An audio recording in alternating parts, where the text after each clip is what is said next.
extent that we have a saying in Burmese called Nampura, which means to scatter sesame seeds. But what that means is it's an insult, and it's about people who kind of come in at the last minute and act like they're doing real work, but they're not at all. Yeah. So it's a brilliant kind of food related insult where you say, "Oh, you're just scattering sesame seeds. You're useless." Fantastic. I think I'll be using that. So they can understand me.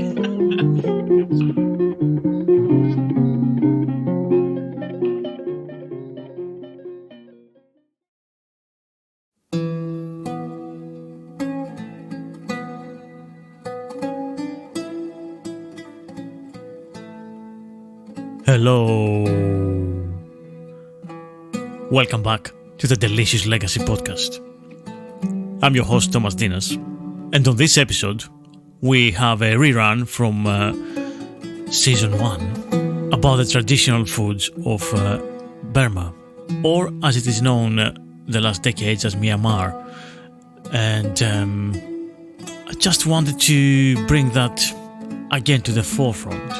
With the war in Gaza and the ongoing genocide there, with the war in Ukraine, with the civil war and famine in Sudan, Burma is largely forgotten in the outside world. When I did this episode around 3 years ago with Mimi, it was just a few months after the military coup happened again. It was around 3 years ago that the country's slow and bumpy transition from military dictatorship to democracy was cut short by another military coup. And the elected government of Aung San Suu Kyi was ousted. Since then, there was a brutal crackdown of any kind of freedom by the military. And obviously, 3 years later, largely the outside world is kind of apathetic to the plea of the rebel fighters there and the pro-democratic forces. But what's happening at the moment is there's a countrywide insurgency, and there seems to be getting some traction. So with all this happening, I want to bring forward again the rich, traditional, delicious culture of Burma. The original interview was conducted during the second lockdown, and as such I didn't have access to any decent equipment to do this podcast, so it was all a bit DIY, and you can hear this in the quality of the recording, unfortunately, but I hope that doesn't put you off at all, because it's a very entertaining and interesting story. I had the chance to rejig it a little bit these days with better quality software and plugins, so I hope it will sound a little bit better for you since the one from 3.5 years ago. Burmese food writer turned activist Mimi A has been raising awareness about the crisis in Myanmar since the coup in February 2021. Mimi's award-winning book Mandalay, Recipes and Tales from a Burmese Kitchen, is loved by Nigella Lawson, and it was chosen by The Observer, The Financial Times and The Mail on Sunday as one of the best books of 2019. Mimi also is a co-host of the food and culture podcast, The MSG Pod, and you'll find her in social media as well. The vast tropical and subtropical Southeast Asia always was a place of tantalizing and fascinating stories, myths and legends.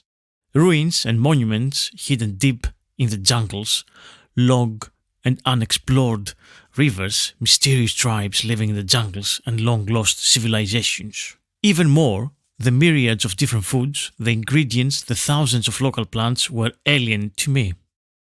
We do know a lot about Thai and Vietnamese food, and we have a sense of place for them. We know of Indian and Bangladeshi cuisines too, as well.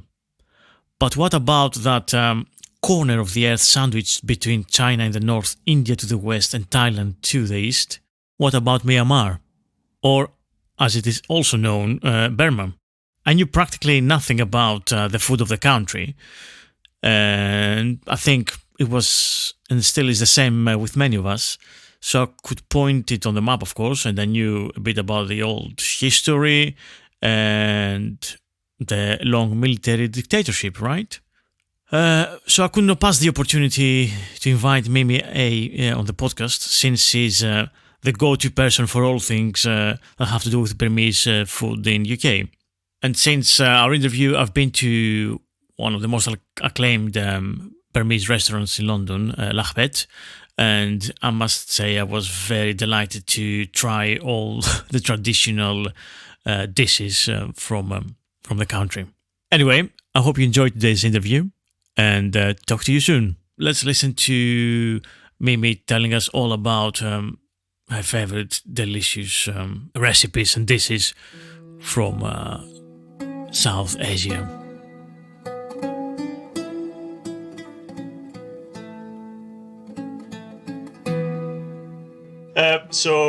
I suppose I should say welcome to the Delicious Legacy podcast. It's great to have you here. Thank you. To the listeners later on, you are Mimi A, and you are the author of Mandalay. Tell us a little bit about the book, introduce yourself, so my listeners can know a little bit more about you. Okay. So about me first. So I was born in the UK, but I'm Burmese, and my family are all Burmese. So they came here just before I was born. My parents, as I said to you earlier, have always thought that they would go back to Burma at some point. And I use the word Burma just because I'm old, although the country was officially renamed to Myanmar. It was actually renamed by a military junta, which is one of the reasons we rejected the name. They wanted to make sure that I didn't forget my roots, my delicious legacy, let's say. So they, I ate Burmese food at home.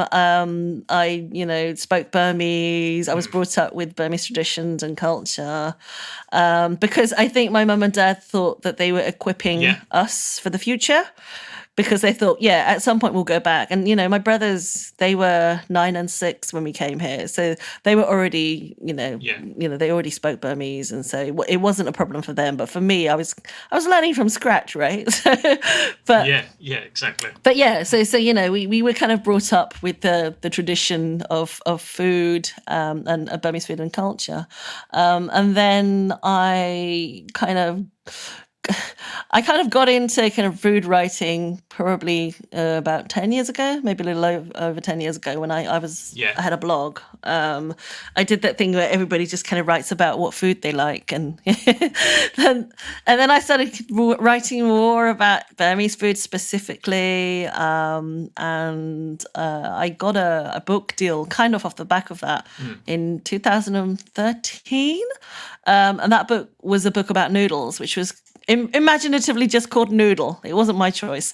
It was part of a series. So all the rest of the books are called Soup and Stew. So it's not my fault. But when I got that book, I kind of thought to myself, oh, actually, I can, because a lot of the recipes I have are word of mouth recipes or ones that I'd kind of learnt from observing, right? So none of them had ever been written down. There was, at the time, very little on the internet, very little kind of written texts in Burmese or in English. And so, lots of these recipes were very much ones that only existed in people's minds. And, so I wanted to use the opportunity, because obviously I never even thought I'd get one book, let alone two. So I wanted to use the opportunity to kind of put a lot of my heritage recipes into this book about noodles. And so I think about 8 or 9 of them are all Burmese recipes. Right. And one thing I kind of really need to point out is that Burmese is like the kind of catch-all term for the food from Burma, because there are lots, and there's over 130 ethnic groups. And I myself, I'm a big mix of ethnicities. I'm part Shan, I'm part Indar, I'm part Burma, and I'm part Yunnanese. So there's like this random Chinese part of me that I don't know much about. It's very complicated. But it meant that the recipes that I put in that first book were kind of, even though nominally Burmese, it was lots of different ones. So there's one from Rakhine, Arakan state. There's a couple from the Shan state. There are a couple from the kind of mainland. And I thought, okay, this is really nice because I'm getting to pass on these recipes, document these recipes that don't really exist in any form anywhere else yet. Yeah. It was really nice. And then I kind of just chugged away, like trying to teach people about Burmese food and on social media primarily, but also on my blog. And then I don't know what it was. I just zeitgeist, who knows? I finally ended up getting a deal for a book just about Burmese food.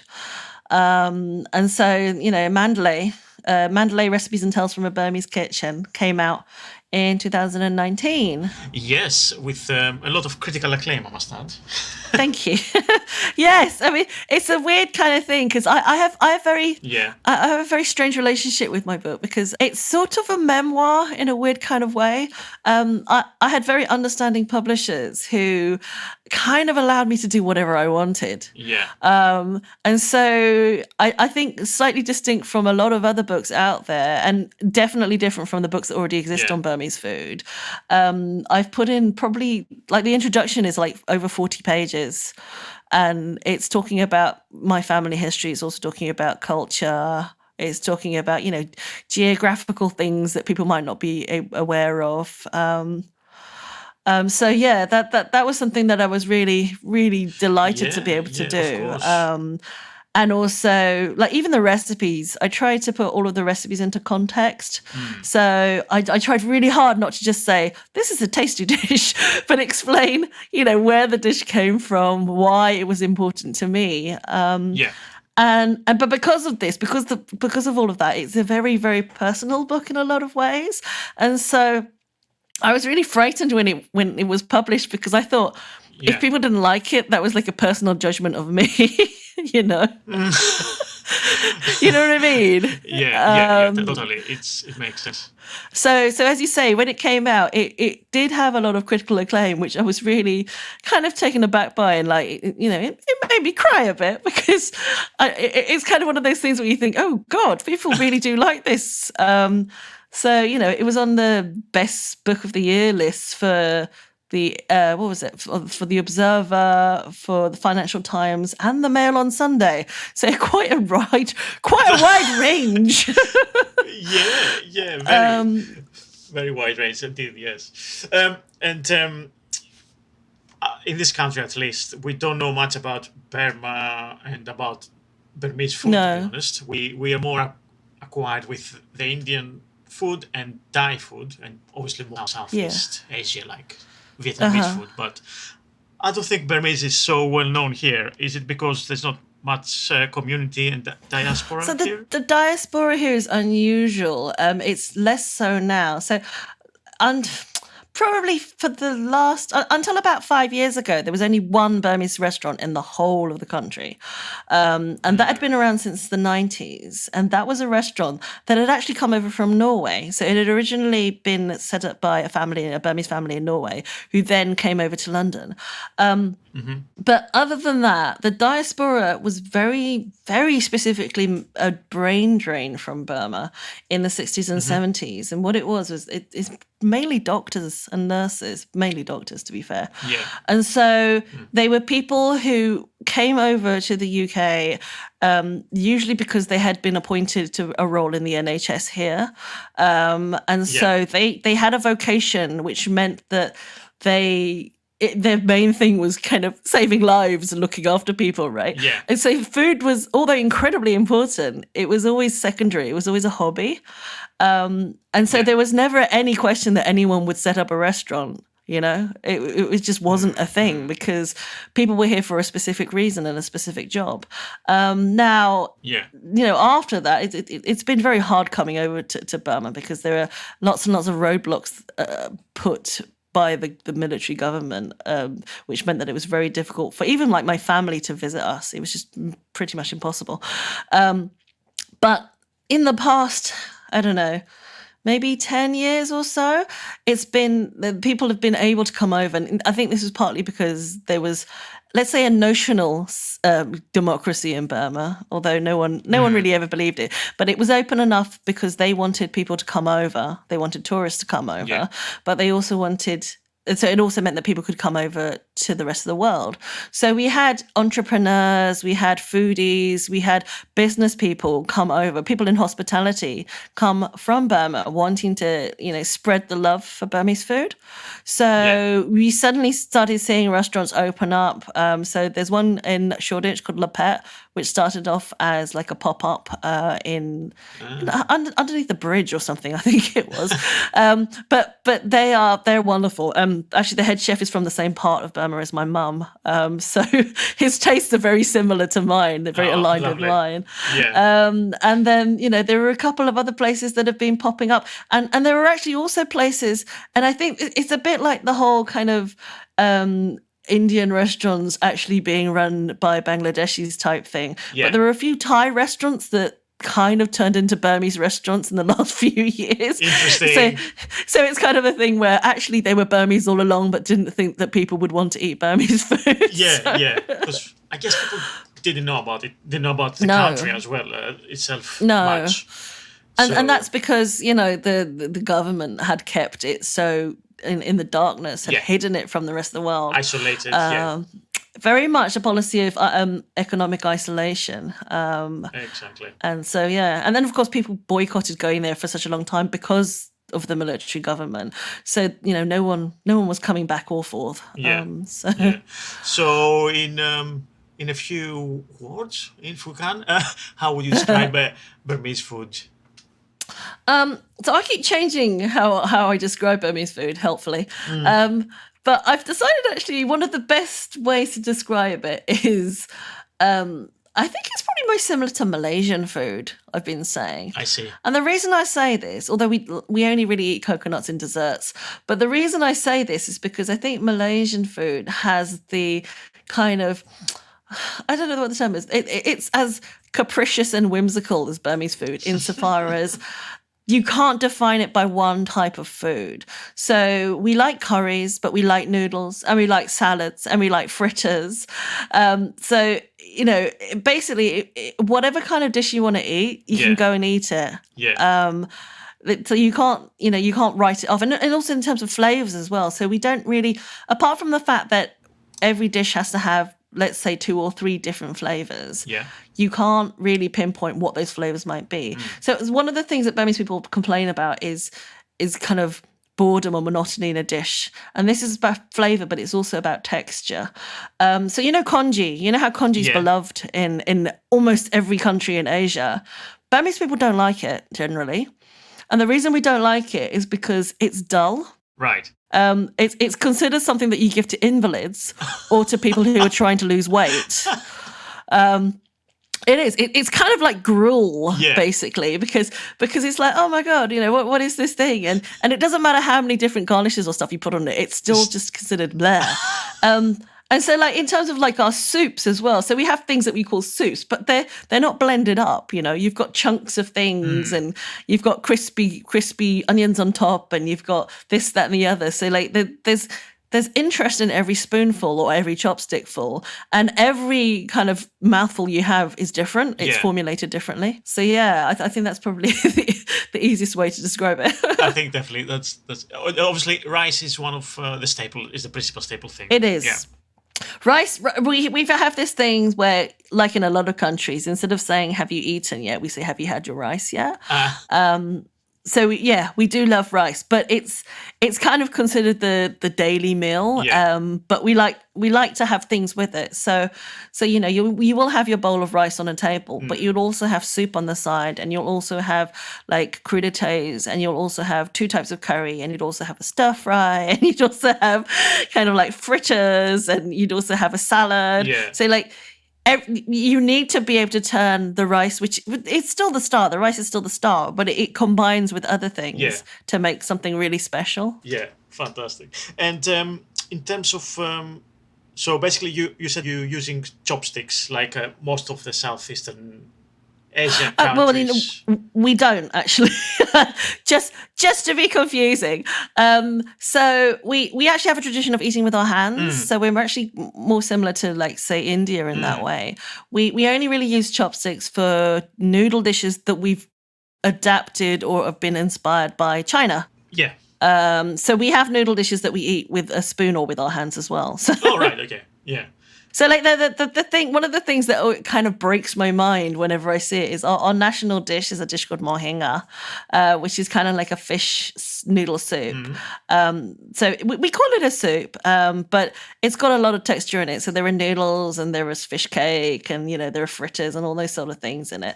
But it absolutely has to be eaten with a spoon, to the extent that there is a specific type of spoon, which is, it's like a Chinese soup spoon, but it's metal. Yeah. So I think Thai people use it a lot as well.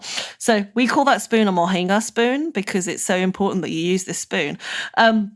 And then, so when I see people in the diaspora, mainly restaurants in the diaspora, and they are just catering to their audience, and so I understand, but I see them dishing stuff up using chopsticks, dishing our national dish up using chopsticks, and it makes me want to cry because in my brain, it's like if someone set up a fish and chip shop and served the fish and chips with the chopsticks, Yeah.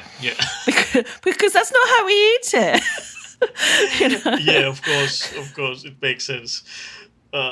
And I do like the sound of your soups. Actually, I think that's how soups should be. To be honest, with some chunks, something crunchy though. Yeah, it just reminds me. Yeah, definitely. That sounds the best kind of soup. And so obviously rice is very important. Also, rice cultivation kind of starts from Southeast Asia and China, and it's been for 6,000 years really. Down there. But also tea is very important in Burmese cuisine, isn't it? Yes, it is. In a way that I'm not sure it isn't anywhere else because we eat tea. Yes, that's your unique point, actually. Yes, so our possibly our most famous thing that we have is something called lapet, which is pickled tea leaves. And so, pickled tea leaves are kind of historically important as well as culturally important because so Burma has always been a mess. It's always been warring kingdoms because of the different ethnic groups. And what would happen historically is if a kingdom kind of decided to make peace with another kingdom in the same way that, you might have a peace pipe, the kings would sit down together and eat lapet. Right. Okay. And you have it. So like we have this rite of passage for Buddhists. You have this rite of passage called Shimbyu, and Shimbyu is when basically a boy becomes a man. It's like a bar mitzvah, but they have to kind of go into a monastery and kind of be a novice monk for like a week or two. And what they do before that is they have this big ceremony where they dress up as a prince and they get treated like a prince, and there's a big celebration, and this kind of is meant to mimic what happened to Siddhartha Gautama, who was the Buddha. Because he was a prince and then he decided to become the Buddha because he was upset by all of the horror that he saw around him, and so he couldn't face being a prince anymore. And so what this is you dress your child like a king, and then he becomes a monk. But for this ceremony, it's such a big thing. It's such an important thing. Like family and friends are invited, and to invite people to that ceremony, what you do traditionally is you go around to your neighbors and you offer them some lapet to say you're invited to this ceremony, and like. If people come round to your house, they just drop by in the same way that you might give people tea and biscuits in the UK. In Burma, you give them two types of tea because you give them green tea to drink and you give them this pickled tea to eat. So it's a huge cultural thing that we're really proud of. And How do you make it, first of all, and how does it taste like? Okay, so making it's one of those things that you would never ever make it yourself. It's like miso. They get huge silos of these tea leaves, and it's fermented and it's pressed in the sun, and I think it's left for 8 weeks, and then it's either pounded or mixed with various seasonings, but it's not something that anyone would ever attempt to make at home. Although I am trying because it's hard to get it in this country. But yeah, it's something that you go and buy in a stall, in a shop, in a supermarket, and the way it tastes. So texturally, it's like tea leaves. It's like after you've had some tea and they're left with fresh tea leaves. Right. But the taste is. I like to compare it most, and I actually use this as a common substitute. Baby artichokes, because it's astringent, it's a little bit sour, it's a little bit bitter, and it's a little bit savoury. So it's got all these kind of different flavors coming through, but the way it's really special is you don't generally tend to eat it by itself. You eat it with various accompaniments. So like crunchy things normally. So the way they have it in Mandalay, which is where my family are from, but most of my family are from Mandalay or Upper Burma anyway.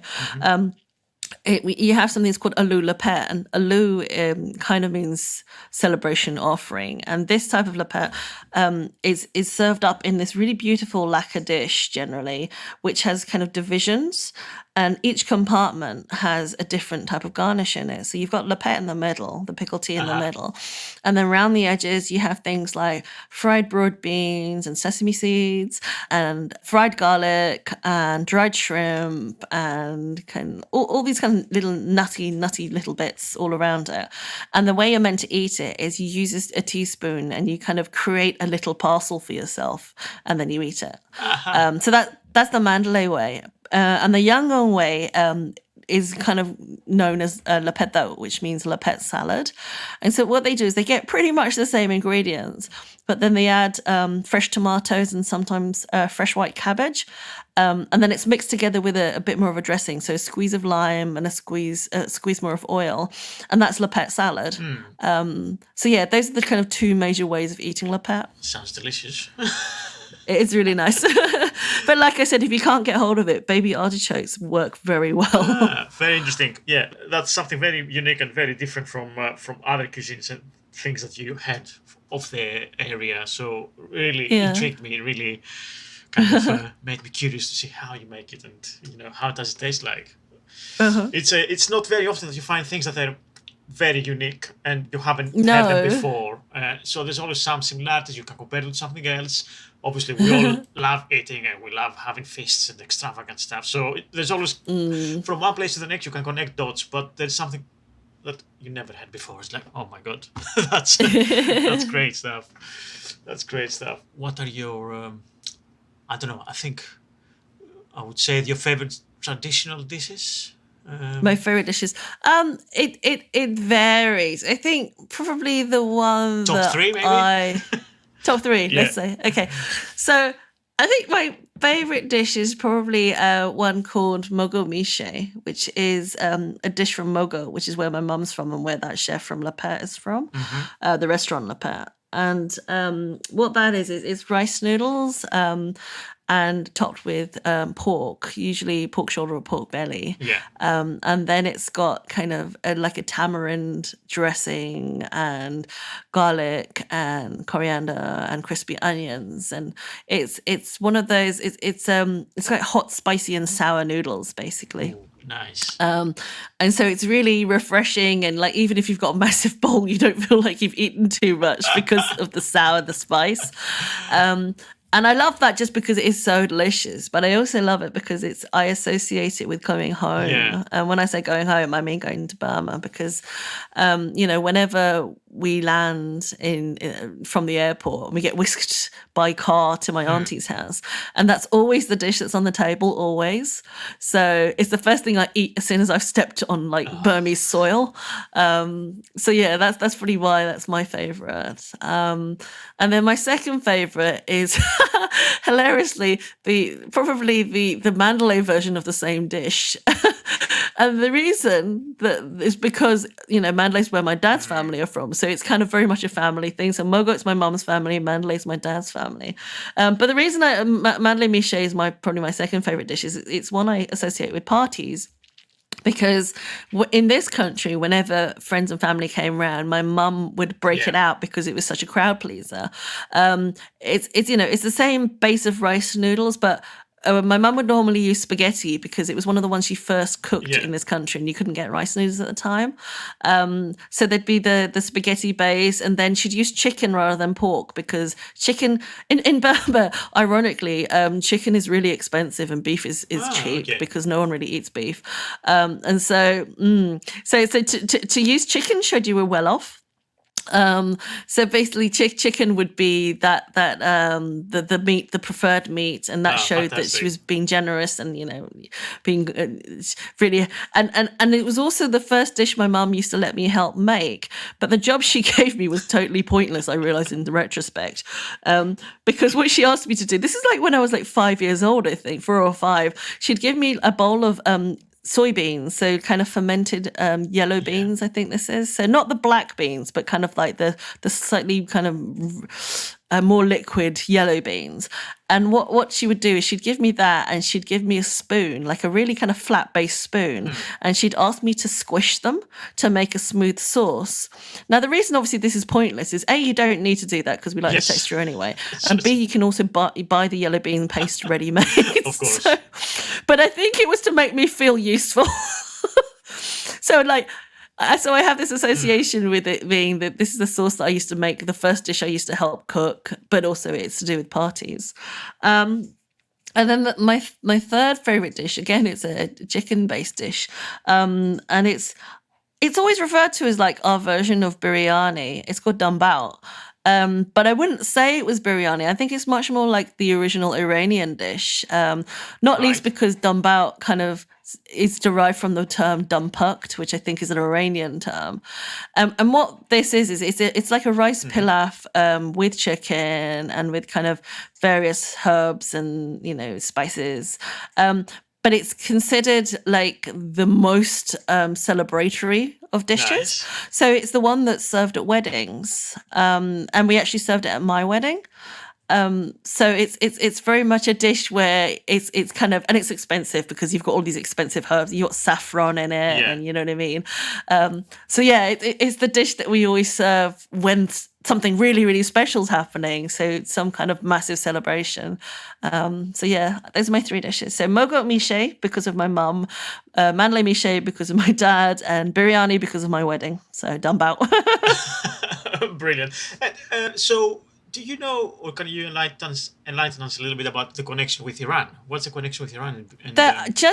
Just the fact that there was kind of people, immigrants from Iran, I believe, even relatively recently. So my mum's auntie is married to, they always refer to him as a Persian mullah.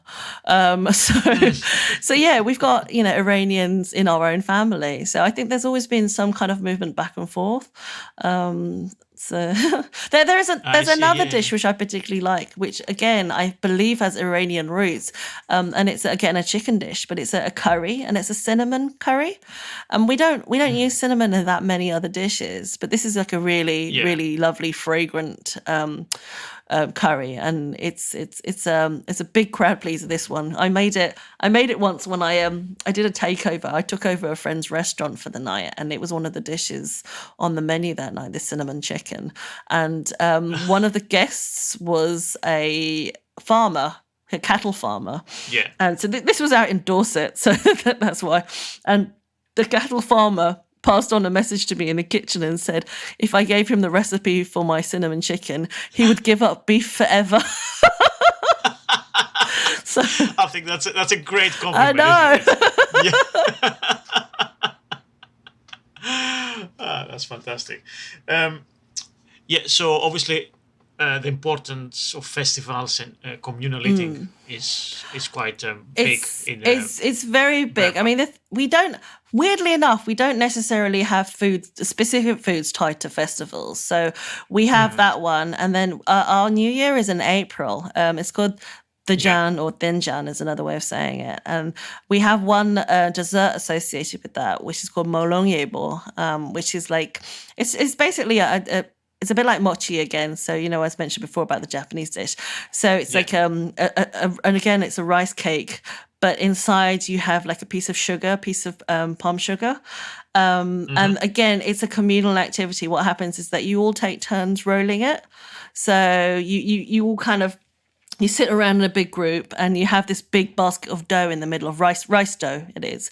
And so you're making these little kind of balls, and then you're all taking turns to put in the lump of sugar and roll it up again. And then you throw it into a basket, and then someone takes the basket, and then they kind of poach them, I guess, in water. And then it rises up, and then it's cooked. And the reason it's called molongyebo is it means kind of round snack floating on the water. It's a very literal name. But the thing I like about this is it's kind of associated with the kind of the playfulness of our festival, because it's at the same time as like the Thai water festival Songkran, and it is a water festival, so it's mainly mischief. So it's people kind of chucking water at each other, and getting into all sorts of pranks and japes. And there's a prank that's associated with this dessert, this New Year dessert, where basically you're meant to be putting the sugar in, but like every 10th ball or so, you put a bird's eye chili in. And then it's like Russian roulette. No one knows which one's got the chili in it. And they're all being boiled up together. And so, like, it gets served. So what happens is that you get, like, 3 or 4 on a palm leaf, and it's sprinkled with a little bit of grated coconut. And you take your bite, and you're meant to eat it in one. And so you get intense pleasure or intense pain, basically. So, and they go, Happy New Year! It sounds great. Yeah, you make me hungry, though. That's a problem. Sorry. Now. I want to eat all these dishes.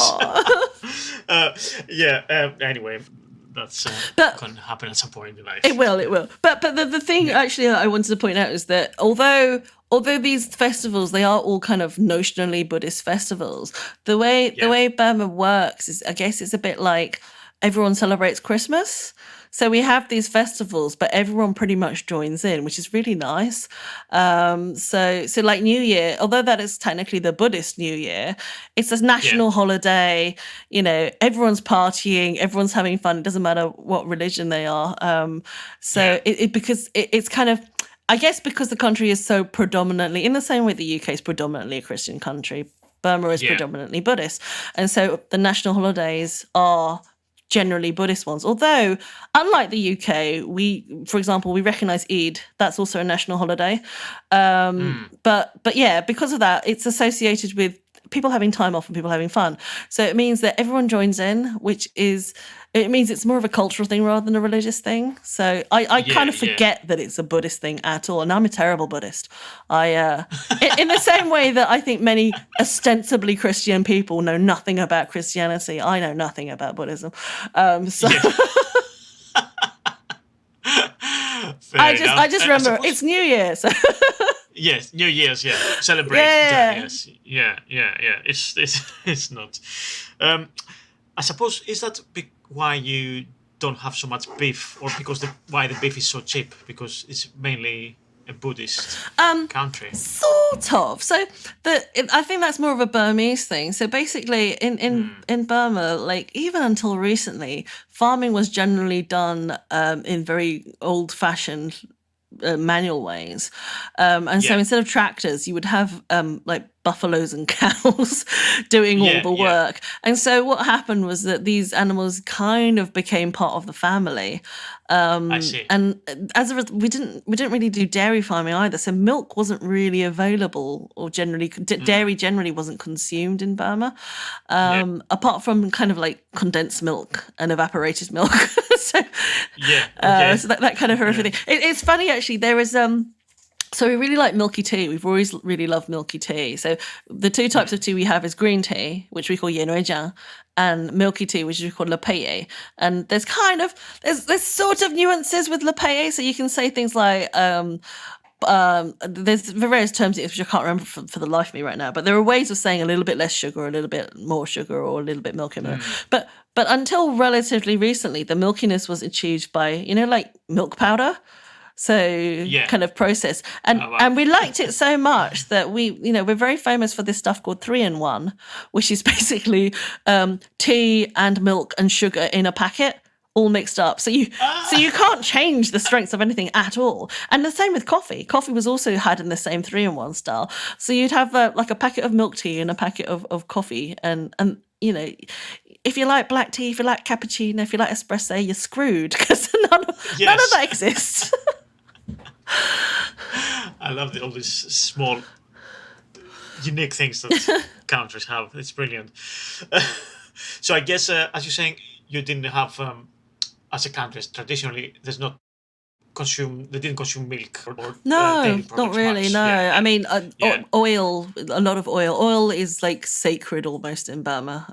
Yeah. In the same way that how like you might insult someone by saying that their cake was a bit dry. Yeah. In Burma, if you say something lacks oil, that's also a big insult. Oh, yeah. Fantastic. I love oil. Well, as a Mediterranean, of course. Of I use olive course, oil yeah. all the time on everything. Yeah. It's. I think I consume too much oil. But yeah, I understand the insult bit. Yeah. I think it speaks to my heart. Yeah, definitely.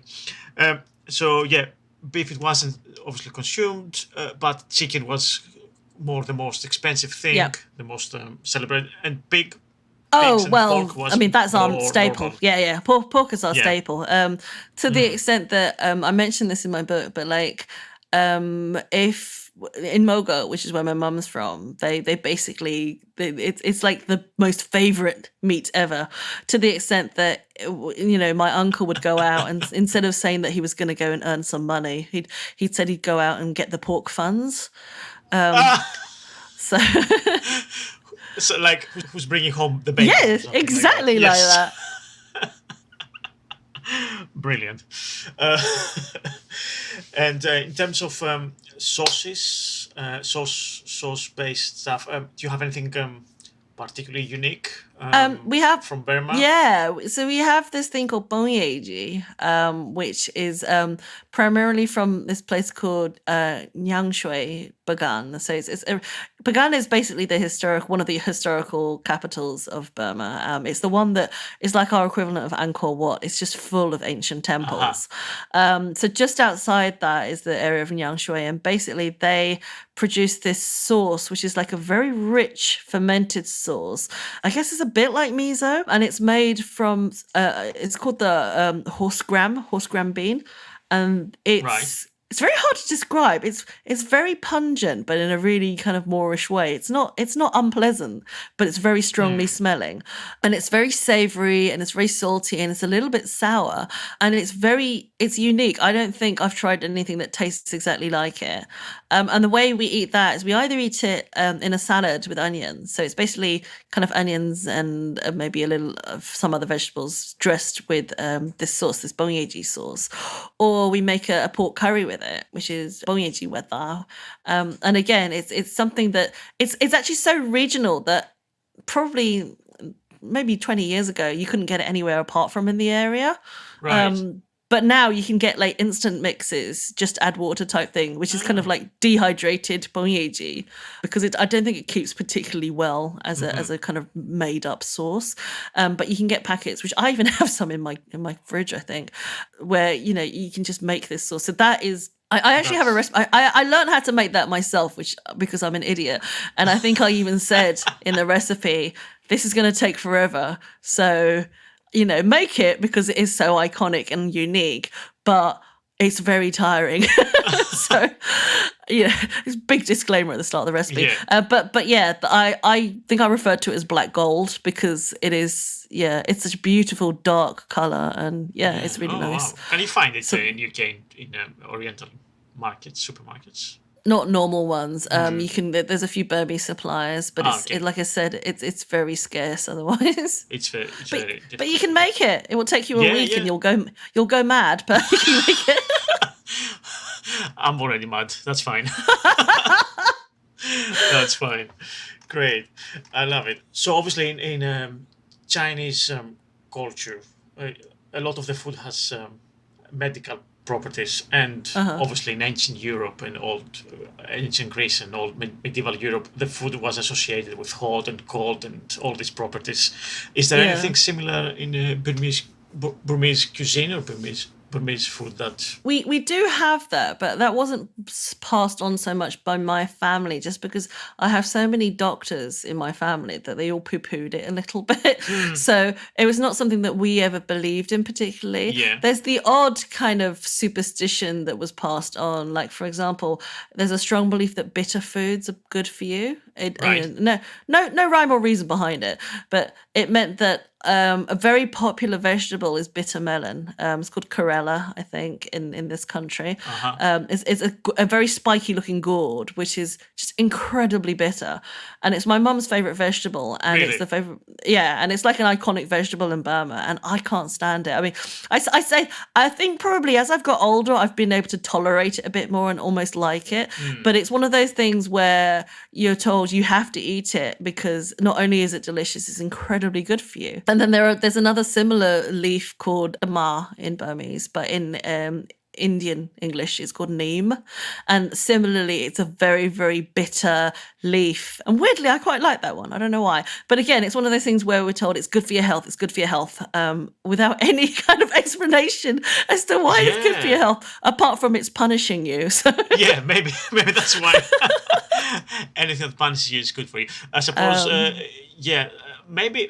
Maybe it has to do with poverty and peasants and people that, when you don't have plenty of stuff and that's what's left to eat, you have to. It's funny because I was always told my grandmother on my dad's side was really into herbal medicines. She used to spend all her time just making like homemade herbal pills, basically. Right. And she had a rack of bottles on her kitchen cabinet, which just looked terrifying to me. I remember kind of like playing in the kitchen and just staring at them, thinking this all looks really, really weird. And none of it was labelled, obviously. So, but one of the things she did, this is probably, it must be about 30 years ago. She tried to make my mum has asthma, and she tried to make my mum take turmeric and honey pills. And so my mum was like, what the hell is this? Because my mum's a doctor, my dad's a doctor.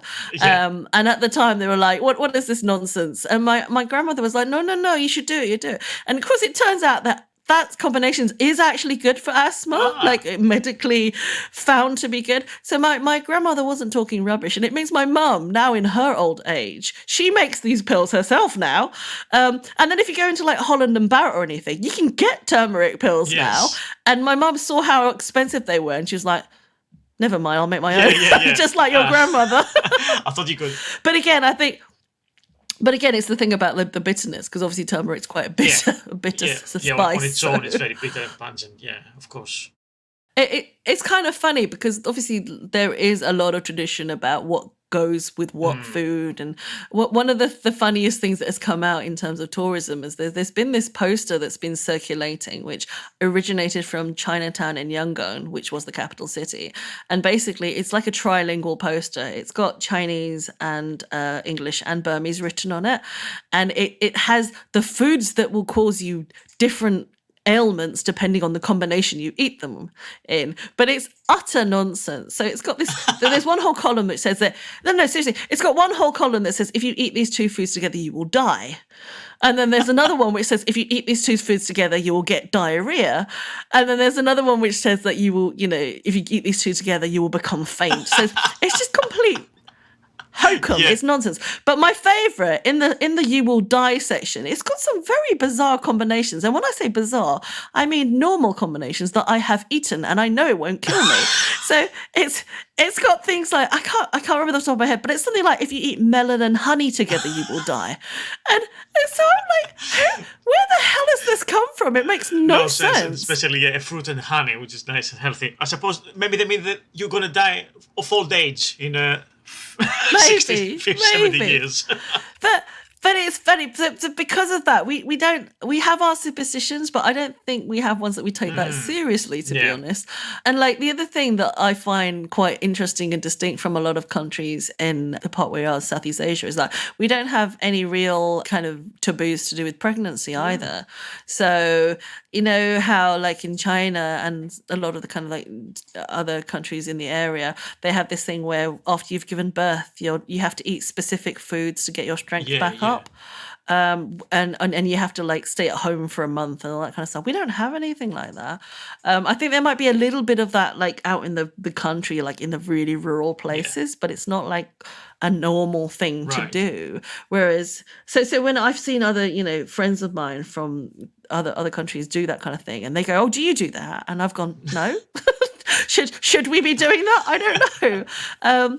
Like the only thing, in fact, this goes back to the lepet. The only thing that we really have, and obviously this is based on science, is if you're pregnant, you're not allowed to eat lepet because it's got such high levels of both caffeine and there's something called, I can't remember the name. It's like theobromine or something. There's some other thing in it, which means that your levels of whatever hormones will just go off the scale. And so it's really bad for developing fetuses. Right. Okay. So in the same way that you're not meant to drink coffee when you're pregnant, So yeah, you're not meant to eat lepet while you're pregnant. I mean, the levels of the stimulant that they have is high enough that in the same way that, you might use like caffeine tablets, Pro Plus, to stay awake. People eat lepet to stay awake. So like if you've got like students cramming for exams, they will eat lepet through the night to stay awake so they can keep studying. Fantastic. Natural, let's say, natural way of staying awake. In terms of condiments and things that you garnish the foods and stuff, obviously you said fried garlic, fried onions. Fried garlics, fried onions, crispy things. We also like chili, but the way we eat chili, it depends on the dish you're eating. So it might be dry roasted, it might be crispy chili, it might be chili oil, it might be fresh chili, or it might be pickled chili, and it's very specific. Like that, if you see a dish and someone's put something else, so fresh chili isn't something we generally use apart from in salads. And so when I see people like serving up noodle dishes and they've sliced up fresh chili rings onto it, it makes my brain go a bit funny. I mean, it's fine, it's personal preference, but in my brain, I just feel like, but it goes so much better with chili oil or whatever, So, but what we do is we kind of do that thing where we don't put it on the dish until you're at the table. We have it like a carousel at the table, so people can basically add what they like when they like. So yeah, we're not kind of. It's funny. We're very much in favor of people dressing their own dishes. So even in terms of like, someone will, if you're in a restaurant or a stall, they'll give you a bowl of soup or a bowl of noodles, and then you'll try it, and they'll either let you adjust the flavors yourself, or they'll say to you, a cholo dala, angan lo dala, asal lo dala, which means, does it need sweetness? Does it need saltiness? Does it need chili? And so you hand it back to them and you go, yeah, it needs a little bit more chili or something, and then they'll adjust it for you. Because you do have that thing where in the end people have their own personal tastes, right? You don't have this thing where a chef will serve something up and get upset if you add salt to it. Given the proximity, I suppose, to Thailand, do you use fish sauce? Do you have fish sauce? Yeah. Yes. Yeah. So we favor fish sauce over soy sauce, very much so. That is we probably use fish sauce more than we use salt. And we also use probably more important than in a lot of the country, probably more important than fish sauce is something called ngabit, which is basically our equivalent of shrimp paste. And ngabit literally means pressed fish, so it's usually made more from like tiny fish rather than shrimps, although shrimps are often involved. And what this is because of the Irrawaddy, because we've got this huge bloody great river all the way through the country, this pressed fish paste is really important, and so everybody uses it, apart from I think pretty much apart from the people in the Shan state, because the Shan state, remember I said I'm a quarter Shan, they are in like the mountains, and so they're nowhere near the river, and so they tend to prefer to use fermented soybeans, and they use it like in a similar paste, and they call it bengabit. And bengabit just means bean ngabit. Right. So, well, I say they call it. The rest of the world calls it. The rest of Burma calls it bengabit, because for the rest of the country, it's like the bean version of ngabit. So it's still being described in reference to the fish paste. So yeah, and then that fish paste is often, especially for like poorer people, it's often the only thing they have to eat with their rice. Gotcha. So it's very important. And that flavoring and the saltiness and the whole umami, I suppose. Yeah. Umami, definitely, because it's fermented. Thanks for spending all this time explaining these things to me. Oh, it's very nice to meet us, and it's very nice to be talking about something nice. Because, as you said, things that are currently happening over Burma, it's kind of. I just want to talk about noodles. I just want to talk about rice and salads and fritters and things that make me happy. Yeah, talk us about fritters then, because they are very important, aren't they? Oh, okay. So important. There's a whole chapter in my book. And salads as well, to be fair. So the thing about Burmese cuisine, I guess, is that what you have at home tends to be rice, and everything else tends to be either an accompaniment or a street food snack or a snack generally.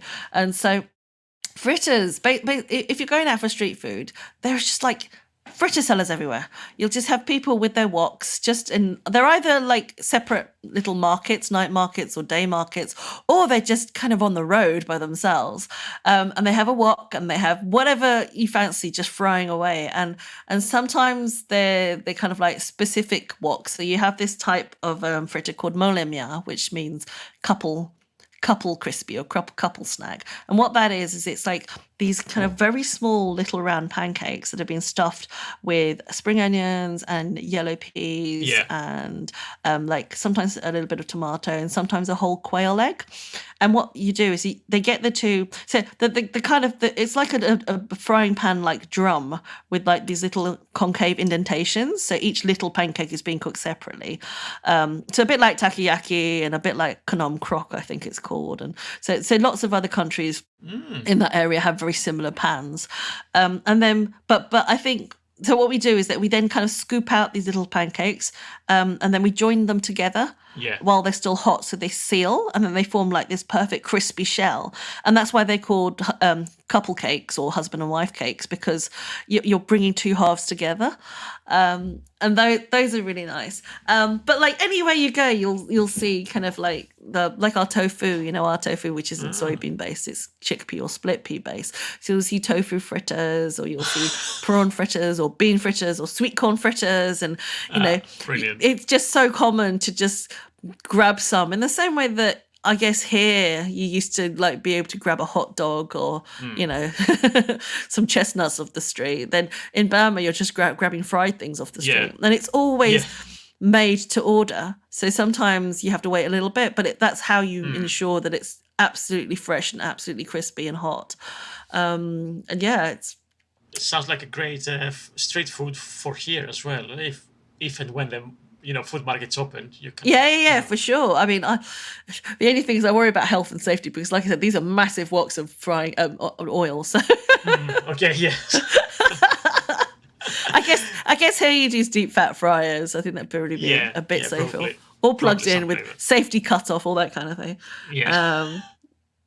So we love fritters, and then, like I said, the other thing we love is salads, and salads are kind of treated in the same way. So it's funny because salads aren't like a dainty thing in Burma.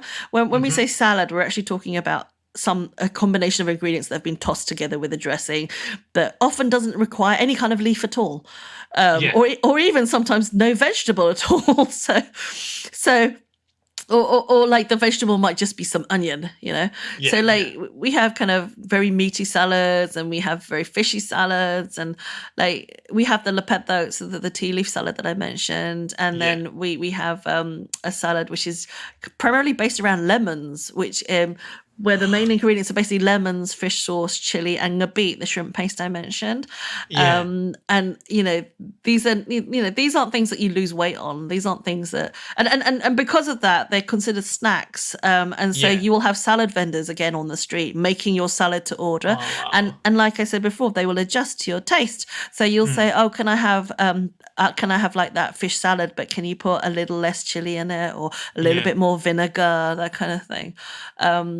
And so people will just walk around like snacking on salads, and they'll walk around snacking on fritters, and this is how we snack, and we're happy, and it's because of that, because it's not dainty. It's also not not like associated with either women or men. You know, everyone will eat it.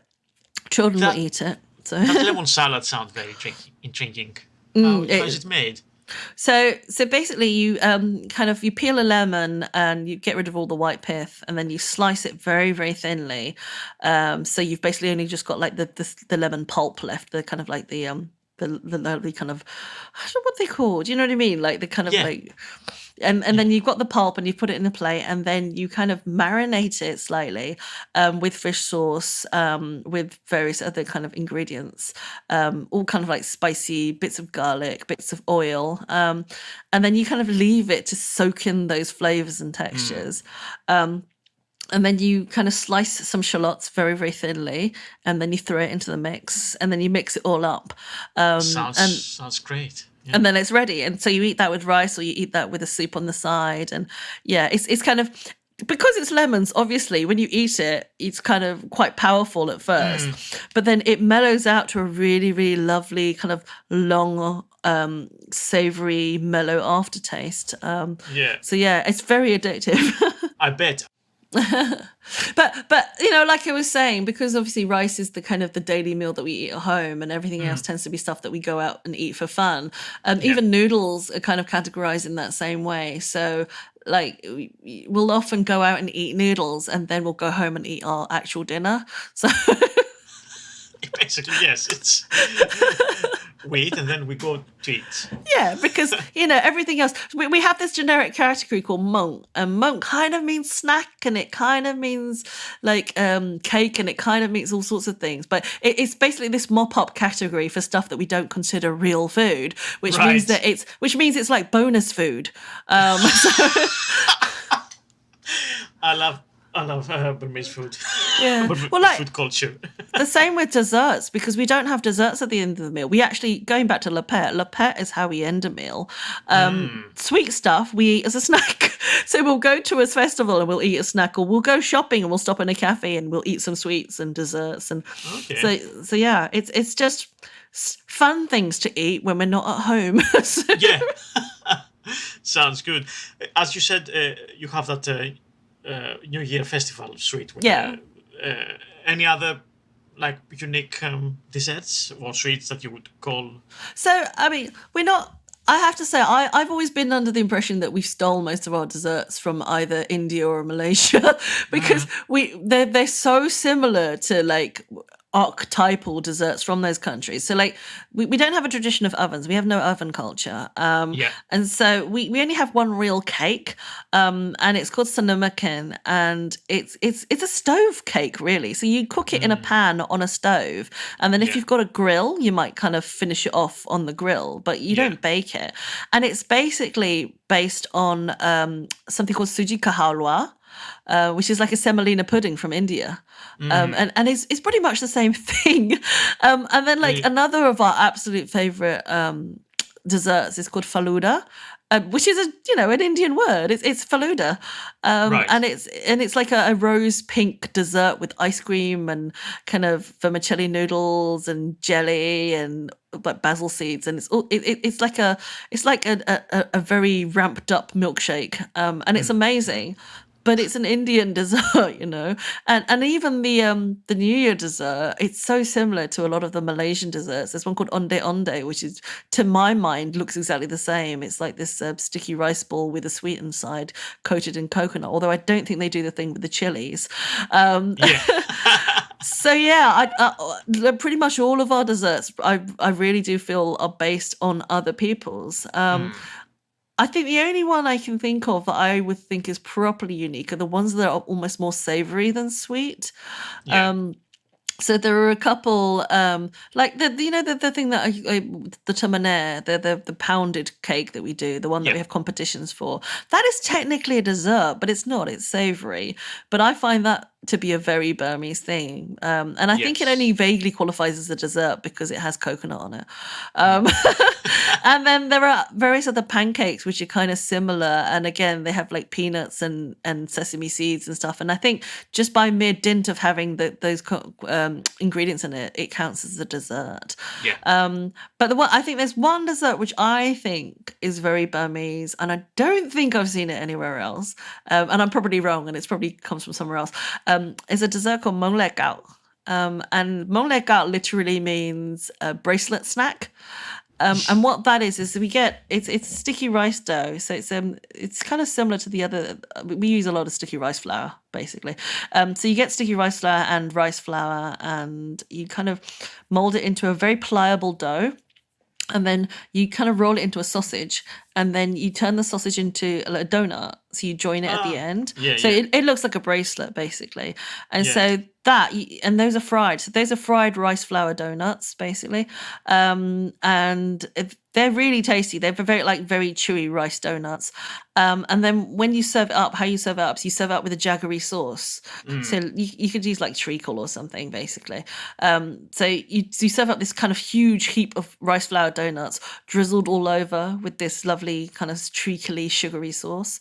Sounds good, yeah. I think that's unique. That's the only one where I haven't seen something similar elsewhere. So thank you. That's brilliant. Yeah, that's very good dessert, actually. I mean, I suppose we can talk for hours if you want. Or we can kind of wrap up slowly here. Yeah, do you have other things to do? I suppose on a Saturday. Yes, I've got small children. Yeah. Okay. Yeah, great, fantastic. Thank you so much for talking to me and being a guest on the Delicious Legacy. And it's great to learn something about Burmese cuisine and your traditions and the way you eat, because it's kind of different. I mean, things that you said to me, like that you can actually season the stuff yourself, or you can adjust the seasoning by asking. I think the culture is different from European culture, that you have the head chef, like that's how I serve it to you, and you have to like it. Yeah, it's more polite your way. I think the thing is that everyone's such a glutton. Everyone loves food so much that you kind of respect other people's opinions on it as well. So more informal in a way, maybe. Yeah. But even so, probably more fun. Very much so. But I mean, like even in like fine dining restaurants over there, you still have that same carousel of condiments on the table. So people are still encouraged to adjust to their own preferences. So. Brilliant, excellent. Okay, on that note, let's say goodbye. Thank you. Thank you. And everyone should buy my book. Exactly. Everyone should buy Pantelei.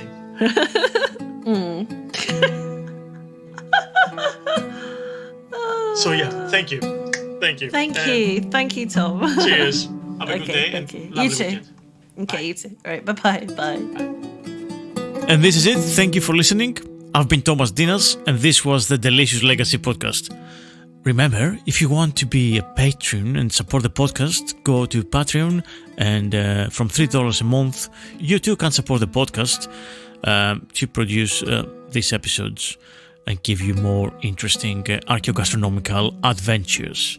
I've been Thomas Dinas, and this was the Delicious Legacy podcast. See you soon. Bye.